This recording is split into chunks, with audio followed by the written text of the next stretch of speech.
எனக்கு நம்ம பொருளாதாரம் விவசாயத்தை விட்டு நகர்ந்து ஒரு விவசாயம் அல்லாத ஒரு பொருளாதாரமாக மாறிக்கொண்டிருக்கிறது.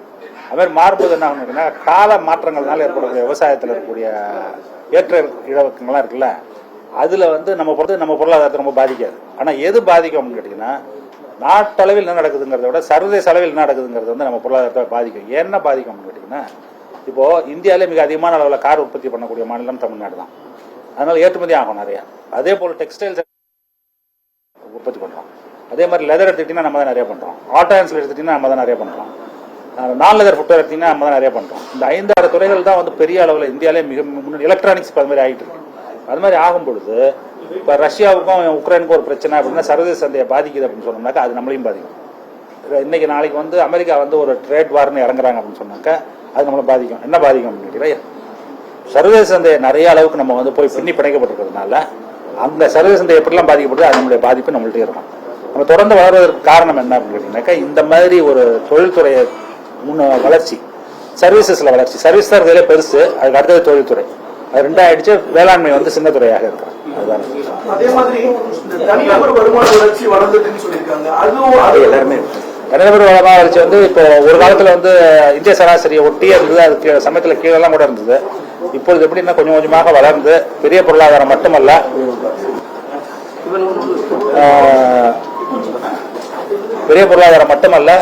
அது மட்டுமல்லாது ஒரு பரவலான வளர்ச்சி அப்படின்னு இருக்கும்போது வருமானம் மக்கள் எல்லாருக்கும் சென்று சேர்றதுனால என்ன ஆகும் அப்படின்னு கேட்டீங்கன்னாக்கா, தனிநபர் வருமானம்ங்கிறது இந்தியாவில் ₹1 இருக்கு அப்படின்னு சொன்னாக்கா, தமிழ்நாட்டில் இருக்கக்கூடிய தனிநபருடைய வருமானம் கிட்டத்தட்ட ₹1.70 அப்படிங்கிற அளவு. ₹100 ₹170. அதுதான் இப்போ புதிய கணக்கு அப்படிங்கிறது. வேற சில மாநிலங்கள்லாம் அறிக்கைகள் இது மாதிரி தயார் பண்றாங்க. தமிழ்நாட்டில் தான் ஃபர்ஸ்ட் டைம் பண்ணுறோம். 5 ஆண்டுகள்.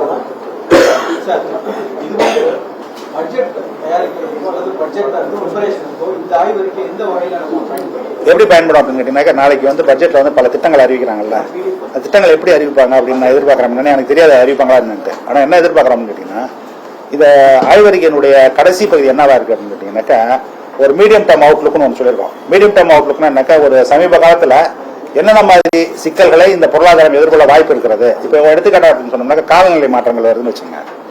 வெள்ளம் திடீர்னு மழை பெய்யுது, ஏகப்பட்ட வெள்ளம் வருது, திடீர்னு ஏகப்பட்ட வெயில் அடிக்குது. இப்போ அது மாதிரி வரும்போது வேளாண் துறை பெரிய அளவில் பாதிக்கப்படுறது வாய்ப்பு இருக்கு இல்லையா? ஒன்று. ரெண்டாவது என்ன ஆகிட்டு இருக்குனாக்கா, தமிழ்நாட்டில் இருக்கக்கூடிய வேளாண் துறை எப்படி ஆகிட்டு இருக்குனாக்கா, அந்த இருக்கக்கூடிய மக்கள் வேளாண் துறையை நம்புவதை விட வேளாண் அல்லாத துறையை நம்புவதுங்கிறது அதிகமாகிட்டு இருக்கு. வர வருமானத்தை எடுத்து பார்த்தோம்னு சொன்னீங்கன்னாக்கா, கிட்டத்தட்ட நம்மளுக்கு உங்களுக்கு தெரியும், சிறு குறு விவசாய தொழிலாளர் தான் பெரும்பதியானவர்கள். அவருடைய வருமானத்தை எடுத்து பார்த்தீங்கன்னா கிட்டத்தட்ட 60 விழுக்காடு 70 விழுக்காடு விவசாயம் அல்லாததுலேருந்து வருது. அது மாதிரி வரும்பொழுது விவசாயத்துக்கு வேலை செய்வதற்கு ஆள் குறைஞ்சு போகும். ஆள் கிடைக்காத, ஆள் பற்றாக்குறை வரும்போது என்னன்னா இயந்திரமயமாதல் மட்டும் தான் ஒரே வழி. அப்ப என்ன செய்வோம், என்ன எதிர்பார்க்கிறோம் அப்படின்னு கேட்டீங்கன்னாக்கா, அரசு அதற்குண்டான திட்டங்களை அறிவிக்கும். ஒன்று பட்ஜெட்ல அறிவிப்பாங்க, இல்லாட்டி வேளாண் துறை பட்ஜெட்ல அதுக்கு உண்டான திட்டங்கள் இருப்பாங்க. அதுக்கு தான் இந்த முன்னோடியாக இந்த அறிக்கை வெளியிடப்படுகிறது. அப்படின்னா என்னென்ன பிரச்சனைகள் நம்ம எதிர்கொள்வதற்கு வாய்ப்பு இருக்கு அப்படிங்கறத இதில் சுட்டி காட்டுறோம். சுட்டி காட்டுறதுடைய தொடர்ச்சியாக என்ன செயல் திட்டங்களை அவர்கள் முன்னெடுக்கிறாருங்கிறத பட்ஜெட் நாளைக்கு நாளைக்கும் ஒவ்வொரு 10வது பாயிண்ட்ல இன்ஃப்ளேஷன் கிராமப்புற இன்ஃப்ளேஷன் கம்மியா இருக்கு. அதனால தமிழ்நாட்டில் இன்ஃப்ளேஷன் கொஞ்சம் இது இருக்கு. என்ன காரணம் சார் கிராமப்புற? அதாவது உங்களுக்கு தெரியும், பொது விநியோகத்தை பொறுத்தவரை இந்தியாவிலே எங்கேயுமே இல்லாத அளவுக்கு தமிழ்நாட்டில் மட்டும்தான் என்ன செய்யறோம்னு கேட்டீங்கன்னாக்கா, அனைவருக்குமான பொது விநியோகம்னு ஒன்று பண்ணிட்டு இருக்கோம்.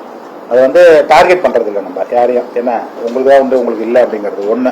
ரெண்டாவது என்ன பண்ணிருக்கோம் கேட்டீங்கன்னா, இந்தியாவில் எந்த மாநிலத்திலும் இல்லாத சிறப்பு பொது விநியோகம்னு ஒன்று வச்சிருக்கோம். ஸ்பெஷல் பிடிஎஸ்ன்னு ஒன்று வச்சிருக்கோம். ஸ்பெஷல் பிடிஎஸ்ல என்ன பண்றோம்னு கேட்டீங்கன்னாக்கா, எண்ணெய் பாமாயிலும் கொடுக்குறோம், பிளஸ் பருப்பு கொடுக்குறோம். அது 2. இப்போ உணவு பணவீக்கம்னு சொல்றோம்ல, அந்த உணவு பணவீக்கத்துக்கு முக்கியமான காரணம் 3 காரணங்கள் இருக்கும். ஒன்று என்னன்னு கேட்டீங்கன்னா, காய்கறிகளுடைய விலையேற்றம் இறக்கம். இன்னொன்று தானியங்களுடைய விலையேற்றம் இறக்கம், பருப்பு வகைகள் இருக்குல்ல அது. 3வது எண்ணெய். இது ₹35 இது நம்ம 2 நீங்க கொடுக்கும்போது என்ன ஆகும், பெருமளவு தாக்கம் குறையும். ஒன்று. இன்னொரு ரீசன் என்ன அப்படின்னு கேட்டீங்கன்னாக்கா, அனைத்து மகளிருக்கு உதவித்தொகைன்னு ஒன்று கொடுக்குறோம்ல, ₹1000. அது மாதிரி கொடுக்கும்போது இலவச பேருந்து பயணம் அப்படின்றது கொடுக்கும்போது மகளிருக்கு போக்குவரத்துக்கு உண்டான செலவு, குடும்பத்தில் ஆகக்கூடிய செலவுங்கிறது பாதி ஆகிடும், பெண்களுக்கு போக்குவரத்து செலவு இல்லாதனால. அதே மாதிரி உதவித்தொகை போகும்போது என்ன கேட்டீங்கன்னாக்கா, இந்த விலை ஏற்றத்தை எதிர்கொள்வது அப்படிங்கிறது அவங்களுக்கு இன்னும் சுலபமாக இருக்கிறதுனால அதனுடைய தாக்கம் குறைவாக தெரியும். செக்டார் வைஸை பொறுத்த வரைக்கும் மேனுஃபேக்சரிங் செக்டார் தவிர்த்து மித்த செக்டார்ஸ்ல ஒரு டிரான்ஸ்போர்ட்டையோ அந்த செக்டார்ஸ்ல வளர்ச்சி ஏற்பட்டிருக்கு. கொரோனாக்கு அப்புறம் இந்த ஹாஸ்பிட்டாலிட்டி அந்த செக்டார்ல வளர்ச்சி எப்படி சொல்லுங்க? பொருளாதார ஆய்வறிக்கையில் என்ன இதை பொறுத்த வரைக்கும் ரொம்ப நல்லா இருக்குது. இதை பொறுத்த வரைக்கும் மேனுஃபேக்சரிங்கை பொறுத்த வரைக்கும் துறையினுடைய வளர்ச்சி நல்லா இருக்குது. ஆனால் என்ன எதிர்பார்க்குறோம் அப்படின்னு கேட்டிங்கன்னாக்கா, எதிர்காலத்தில் இருக்கக்கூடிய சேலஞ்சஸ் அப்படின்னு பார்த்தீங்க அப்படின்னு சொன்னீங்கன்னாக்கா, ஒன்று வந்து என்ன அப்படின்னு கேட்டிங்கன்னா, இந்த தொழில்நுட்பத்தில் ஏற்படக்கூடிய மாற்றங்கள் ஏஐன்னு ஒன்று வருது அப்படின்னு சொல்லும்போது சர்வீசஸ் எந்த அளவுக்கு பாதிக்குங்கிறத பற்றி யாருக்குமே ஒரு அசஸ்மெண்ட் இல்லை. யாராலையும் சொல்ல முடியாது எதெல்லாம் பாதிக்கும், எவ்வளோ பாதிக்கும் அப்படிங்கிறது. அதுதான் நம்ம எதிர்கொள்ளக்கூடிய ஒரு பெரிய சேலஞ்சாக பார்க்குறோம். ஒன்று. ரெண்டாவது வந்து என்ன சொல்கிறாங்கன்னா, தொழில்நுட்பம் மாற மாற நம்ம கல்லூரியிலிருந்து படிச்சு வர மாணவர்கள் இருக்காங்கல்ல, அவர்கள் இந்த புதிய தொழில்நுட்பத்துக்கு தகுந்தவர்களாக தங்களை ஆக்கிக் கொள்கிறார்களா, அதை நம்ம ஆக்குறோமா அப்படிங்கிறது ஒரு பெரிய சேலஞ்ச் இருக்கு. அதுக்காக நம்ம என்ன பண்றோம்னு கேட்டீங்கன்னாக்கா, இப்போ ஸ்கில் டெவலப்மெண்ட் கார்பரேஷன் வச்சு என்ன செய்யறோம்னா, 4 முதல் 1 எல்லாம் சொல்லி தரோம். ஆனால் அது போதுமானதாக எங்களுக்கு இருக்க மாட்டேங்குது. இப்போ வரக்கூடிய தொழில் முனைவர் என்ன சொல்றாங்கன்னா, இன்னும் எங்களுக்கு வேற மாதிரி வேணும், இன்னும் புதிதாக எங்களுக்கு தொழில்நுட்பம் மாறிட்டு இருக்கு, அது வேணும் அப்படின்னு சொல்லும்போது அதை வந்து ஒரு ரியல் டைம் பேசிஸ்ல அதை மாற்றணும் அப்படிங்கிறது தான் இப்போ வந்து நம்ம எடுக்கக்கூடிய ஒரு முடிவு. இன்னைக்கு கூட அதை பற்றி விவாதித்து அதுக்குண்டான அறிக்கையும் முதலமைச்சர் சொல்லியிருக்கோம். எல்லாத்தையும் நீங்களே கேட்டுட்டு தான்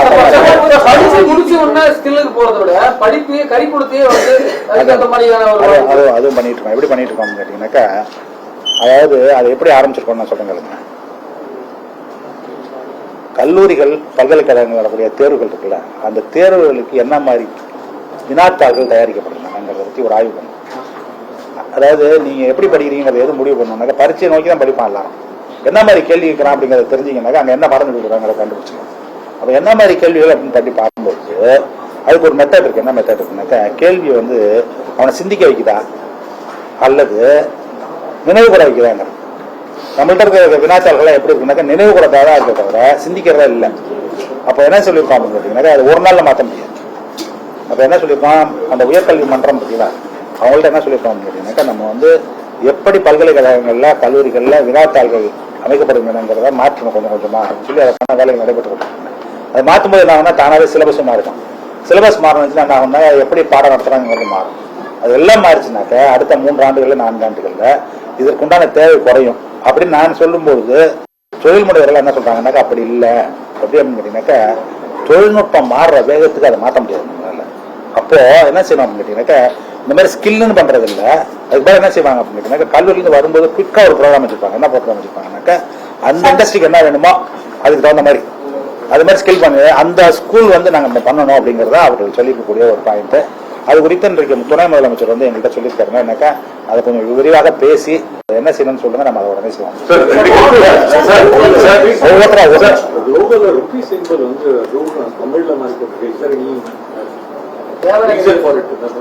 தேவநாகரி வேணாங்க. லாஸ்ட் டைம் வந்து நம்ம எல்லா டாக்குமெண்ட்ல பாத்தீங்கன்னா ரூபி சிம்பிள் தான் போட்டோம். பட் திஸ் டைம் தேவநாகரி வேணாம் அப்படிங்கிறது.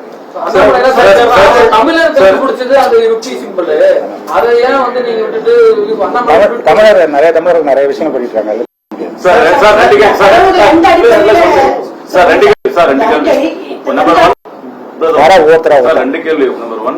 ஸ்கூல்ஸ்ல வொகேஷனல் எஜுகேஷன் சிஸ்டமே வந்து ஆல்மோஸ்ட் க்ளோஸ் ஆகிங்கிற ஸ்டேஜில் வந்துட்டு இருக்கு. டீச்சர்ஸ் போஸ்ட் வந்து ரிட்டையர்ட் ஆக ஃபில் பண்றது இல்ல. அந்த நம்பர் ஆஃப் ஸ்கூல்ஸ்ல இருக்கக்கூடிய அந்த குரூப் வந்து க்ளோஸ் பண்ணிட்டே இருக்காங்க. ஸோ இப்போ நம்பர் ஆஃப் டீச்சர்ஸே மொத்தம் 800 அந்த ரேஞ்சில் தான் இருக்காங்க. ரெண்டாவது, அந்த சிலபஸ் வந்து இண்டஸ்ட்ரி ரிலவெண்டா இல்ல அப்படிங்கிற ஒரு பெரிய சார்ஜஸ் டீச்சர்ஸ் சொல்றாங்க.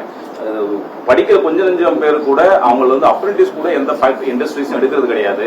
ஸோ இதனால இந்த சிலபஸ் மாத்துறதுக்கு கவர்மெண்ட் பிளான் பண்ணி பழைய சிலபஸ் பிரிண்ட் பண்ண வேண்டாம்னு சொல்லிட்டு ஒரு இன்ஸ்ட்ரக்ஷன் டெக்ஸ்ட் புக் சொல்லியிருக்காங்க. பட் லாஸ்ட் மினிட்ல இனிமேல் சிலபஸ் எழுத முடியாது, இன்னும் பண்ண முடியாதுங்கிறதால திருப்பி நீங்க பழைய சிலபஸ் பிரிண்ட் பண்ணுங்கன்னு சொல்லியிருக்காங்க. ஸோ இது வந்து இப்படி போயிட்டே இருந்ததுன்னா ஸ்டூடெண்ட்ஸ் அஃபெக்ட் ஆவாங்களா சார்? நம்பர் 1. ஒவ்வொரு கேள்வியே சொல்லுங்க. இப்போ இதுக்கு மட்டும் பதில் சொல்றேன். இப்போ எப்படி அப்படின்னு கேட்டீங்கன்னாக்கா, இது ஒரு சைட்ல சப்ளை சைட் ப்ராப்ளம் மட்டும் இல்ல, டிமாண்ட் சைட் ப்ராப்ளமும் இருக்கு. என்ன ப்ராப்ளம் இருக்கு அப்படின்னு கேட்டீங்கன்னா, பாலிடெக்னிக் ஐடிஐ இருக்காங்கல்ல, அத்தனை ஐடிஐ எத்தனை பாலிடெக்னிக் இருக்கு, யாருமே வரமாட்டேங்கிறாங்க. ஏன் வரமாட்டேங்கிறாங்க அப்படின்னு எல்லா இன்ஜினியர் அவன் தான் முடிவு பண்றாங்க. கேமரா பண்ணா அவர் கேள்வி கேட்டார், அவருக்கு பதில் சொல்லணுமா உங்களுக்கு பதில் சொல்லணுமா?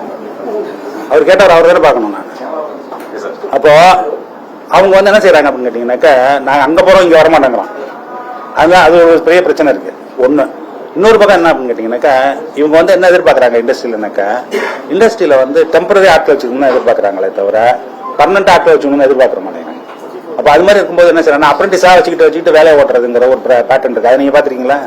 அது மாதிரி இருக்கும்போது இந்த பிரச்சனை எப்படி நம்ம அணுகிறது, அப்ப எப்படி அணுகணும் அப்படின்னு கேட்டீங்கன்னாக்கா, ஹை ஸ்கில் உள்ள ஆட்களை இவங்களை மாற்றணும் அப்படின்னு சொன்னோம்னா தான் அவங்களுக்கு என்ன இண்டஸ்ட்ரியால அவாய்டா பண்ண முடியாது உங்களுக்கு இருக்கிறது. இப்போ அதுக்கு தான் வந்து என்ன செய்யறோம், இப்போ ஐடிஐயும் சரி இதுவும் சரி டாட்டாஸோட சேர்ந்து என்ன பண்ணிருக்கோம் கேட்டீங்கன்னா ரொம்ப ஹைலி மாடர்னைஸ்டா பண்ணிருக்கோம். கிட்டத்தட்ட ஒரு 4000 கோடி 5000 கோடி செலவு எல்லாம் அவங்க பண்றாங்க. எப்படின்னு கேட்டீங்கன்னா லேட்டஸ்ட் மிஷினரிஸ் லேட்டஸ்ட் சிலபஸ் அவங்க கொண்டு வந்து எல்லாத்தையும் அவங்க ட்ரெயின் பண்றாங்க. அப்படி பண்ணும்போது அது ட்ரெயின் ஆகி வர என்ன ஆகும் கேட்டீங்கன்னாக்கா 30 வருஷத்துக்கு முன்னாடி இந்த மிஷினை வச்சு சொல்லி தரதை விட இப்போ லேட்டஸ்டா இந்த மிஷினை வச்சு சொல்லி கொடுத்தீங்கன்னாக்கா லேட்டஸ்டா இருக்க ஃபேக்டரிக்கு போனா அவங்களால ஈஸியா போய் உள்ள போக முடியும். அதை போய் பார்த்துட்டு வந்தீங்கன்னா உங்களுக்கு தெரியும். இது வந்து பல இடங்கள்ல இப்போ வந்து என்ன பண்றாங்க கேட்டீங்கன்னா அது ஆரம்பிக்கப்பட்டு அது நடந்துகிட்டு இருக்கு. கடந்த 3 வருஷமா நடந்துகிட்டு இருக்கு. ஸ்ட்ரென்தன் பண்றதுக்கு ஏதாவது நடவடிக்கை அதான் அதெல்லாம் நடந்துட்டு இருக்குங்கிறேன். இதெல்லாம் பண்ணி ரெண்டாவது கேள்வி தமிழ்நாட்டோட கடன் வந்து ஒரு பெரிய ஒரு டாக்கா இருக்கு. நாளைக்கு வந்து அந்த பினான்ஸ் செக்ரட்டரி இருக்காரு உங்க இருந்தது கிடையாது பினான்ஸ் சொல்லி அவங்களுக்கு. ஆனா உங்களுக்கு பதில் சொல்லுறேன் பதில் சொல்றேன். மாநிலத்தின் கடன் சுமையை குறைக்கிறதுக்கு கடன் சுமையெல்லாம் குறைக்கணும்னு அவசியமே இல்லை. ஃபர்ஸ்ட் கடன் சுமைன்னு யார் சொன்னா? என்னன்னு கேட்டீங்கன்னா கடன்ங்கிறது வந்து பட்ஜெட்னோட ஒரு ப்ராசஸ். அது பட்ஜெட் 4 காம்பனன்ட் இருக்கு. ஒன்னு வந்து என்னன்னு கேட்டீங்கன்னா உங்களுடைய ரெவென்யூ, இன்னொன்னு வந்து யூனியன் கவர்மெண்ட்ல இருந்து உங்களுக்கு கொடுக்குற ஷேர், 2வது ரெவென்யூ ஆச்சா. 3வது வந்து நீங்க வைத்திருக்கக்கூடிய நிறுவனங்கள், அதுக்கப்புறம் மற்ற அமைப்புகள் இருக்குல்ல, அதுல இருந்து வரக்கூடிய வருமானம். 4வது வந்து என்ன கேட்டீங்கன்னாக்கா கடன். இது 4 சேர்ந்ததுதான் மொத்த ரெவென்யூங்கிறது உள்ள வர்றது. அப்போ அதுக்கு என்ன பண்றோம் அப்படின்னு கேட்டீங்கன்னாக்கா தனிநபர் கடனையும் அரசு கடனையும் எல்லாரும் குழப்பிக்கவே கூடாது. தனிநபர் கடன்கிறது எப்படின்னு கேட்டீங்கன்னா அவன் பொறுப்பு. அரசுங்கிறது என்ன தெரியுமா? அரசு வந்து ஒரு அமைப்பு. அந்த அமைப்பு என்ன ஆகுதுன்னா ஆள் மாறிட்டே இருக்கு, அமைப்பு மாறவே மாற. அதுக்கு என்ன செய்யறோம் அப்படின்னு கேட்டீங்கன்னாக்கா அதுக்கு சட்டத்திட்டங்கள் வச்சிருக்கோம். என்ன சட்டத்திட்டம் வச்சிருக்கோம் அப்படின்னு கேட்டீங்கன்னா உன்னுடைய மாநிலத்தினுடைய உற்பத்தி மதிப்பு இவ்வளவு இருந்தால் அந்த மதிப்பில் இவ்வளவு வரைக்கும் நீங்க கடன் வாங்கிக் கொள்ளலாம் அப்படின்ட்டு அந்த 15th ஃபினான்ஸ் கமிஷன் என்ன சொல்லியிருக்காங்க அப்படின்னு கேட்டீங்கன்னா ஒவ்வொரு ஆண்டுலயும் தமிழ்நாடு எவ்வளவு கடன் வாங்கலாம் ஜிஎஸ்டிபிலன்னு சொல்லியிருக்கு. அதற்கு கீழே தான் வாங்கிட்டு இருக்கோம். இப்பொழுது எதுக்கு எலிஜிபிள் அப்படின்னு கேட்டீங்கன்னா நம்மளுடைய ஜிஎஸ்டிபில 28 விழுக்காடு வரைக்கும் நம்ம கடன் வச்சுக்கலாம். நம்ம இப்போ வைத்திருக்கக்கூடிய கடன் அளவு 26 விழுக்காடு. அதனால் கடன் ஏறுது அப்படின்னா ஜிஎஸ்டிபி ஏறுதுன்னா கடன் ஏறும்.